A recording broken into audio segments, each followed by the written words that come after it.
We don't frequently consider the Psalms in our reflections, opting instead for focus on the readings for the day.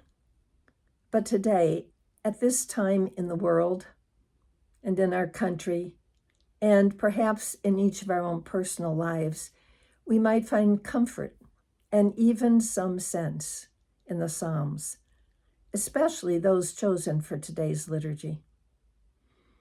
Our entrance antiphon, which we do not always hear proclaimed, speaks for us.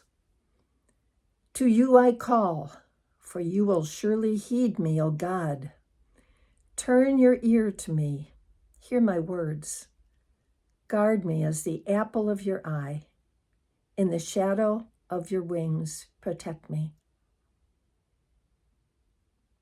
Several years ago, my husband and I, who were avid bird watchers, were in El Salvador, and we took a few days to find special birds near Perquin in the extreme north. It's a mountainous region, remote, impoverished, and somewhat wild. We were hiking up to the rise of a steep hill in the bright, hot morning sun, just reaching the top, when, lo and behold, we found ourselves almost nose to nose, or beak to nose, with a massive king vulture flying up the hill close to the ground from the other side. It flew directly over us and down the hill we had just climbed. As it flew over us, we were covered for a few seconds by a massive shadow, given that its wingspan is 6 feet. What's imprinted on my memory is that momentary shadow, as if we were protected from the sun and all else briefly, in a shaded island of cool. Isn't this something you and I need right now? Not only do we experience grave concern, perhaps even fear, of events in our own country, from devastating storms and charged political tensions, but as importantly, global conflict in the news daily. As if that were not enough, we might be looking at suffering for ourselves, loved ones, friends and acquaintances, whether visible suffering or not. Dispirited is a mild word to describe how we might be feeling, and perhaps a better word might be desolation. Where to turn? Guard me as the apple of your eye. In the shadow of your wings, protect me. In the shadow of your wings, protect me. Consider the image. Shelter and safety, sustenance and comfort, which God provides to each of us as we huddle under God's wings of protection.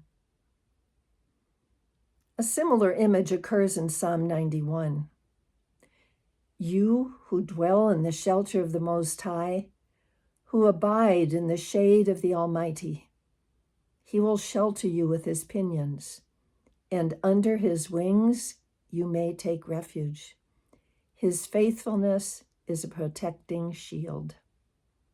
Or in the King James Version, He shall cover you with His feathers, and under His wings shall you trust. It may be one thing to know in our head that we are loved and protected by God, whatever might befall us, or our loved ones, and in our world. Head is one aspect, but equally important are our hearts. And that is what these Psalms can touch. Not just the belief in God's love and protection, which itself is an important grace to be recognized, but sometimes, even more importantly, the comfort and consolation in our hearts. The experience of feeling guarded as the apple of God's eye. And from that, the experience of inner healing for our own needs as well as that of others. The experience, however briefly, of peace, of being protected from evil. So speaks today's responsorial psalm. The Lord speaks of peace to his people. And who are his people? You, me, us, the world's people, from the nearest to the most remote of persons, all desiring peace no matter the differences we share. Let us then take a few minutes today to consider the peace God offers and even luxuriate in it. Perhaps as we do so, we are like those servants Jesus describes in today's gospel, whom the master finds vigilant on his arrival. Blessed might we be, servants whom the master finds vigilant on his arrival.